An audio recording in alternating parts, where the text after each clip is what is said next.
ये विपत्ति आई हुई कैसे है मान्यवर? ये विपत्ति लाई हुई विपत्ति है। तो ईरान से तू कौन मैं खामखा जबरदस्ती झगड़ा करने की आपको जरूरत क्या थी? इसलिए आपने जानबूझकर देश को संकट में डाला है। जो डिमांड्स है माननीय मंत्री जी की, उसमें जो मौजूदा परिस्थितियां हैं उसके लिए 57,000 करोड़ रुपए की मांग उन्होंने सदन से की है मंजूरी के लिए। मान्यवर, अभी जब नेता सदन बोल रहे थे तो उन्होंने कहा कि ये जो संकट है, विपत्ति का काल है, इस काल में विपक्ष हमारा साथ नहीं दे रहा है। ये विपत्ति आ पड़ी है, आई हुई विपत्ति है, इसमें तो सबको साथ देना चाहिए।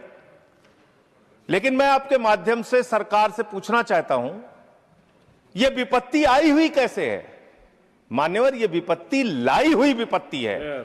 यह लाई गई समस्या है, यह लाया हुआ संकट है, आया हुआ संकट नहीं मान्यवर। तो यह लाया हुआ संकट कैसे है?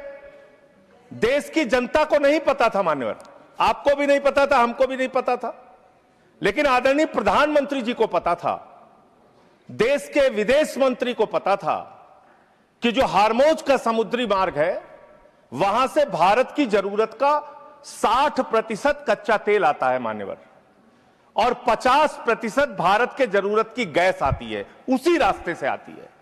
यह बात नरेंद्र मोदी जी को, आदरणीय प्रधानमंत्री जी को पता थी।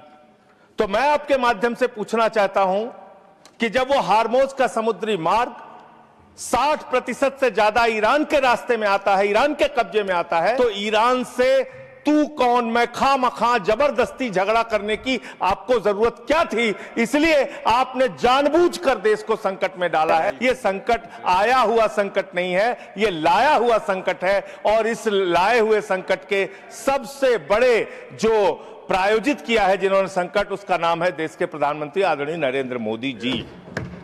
मान्यवर, यह बात देश की जनता को पता होनी चाहिए। दूसरी बात मान्यवर, आपका परंपरागत मित्र है ईरान, और खुद प्रधानमंत्री ने माना है। प्रधानमंत्री जी जब गए थे ईरान की यात्रा में, उन्होंने कहा भारत और ईरान की दोस्ती इतिहास से भी पुरानी है। यह प्रधानमंत्री के वक्तव्य हैं।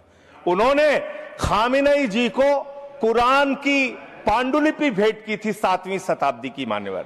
उन्होंने चाबार पोर्ट का समझौता किया था, जिसका बखान प्रधानमंत्री ने खूब किया कि भारत का व्यापार बढ़ जाएगा, पाकिस्तान की अब हमें जरूरत नहीं पड़ेगी, अब हम अपना एक अलग रास्ता बना के और भारत के व्यापार को बढ़ाएंगे। और वहां पर सरकार ने सैकड़ों करोड़ रुपए चाबार पोर्ट पे वेस्ट किया।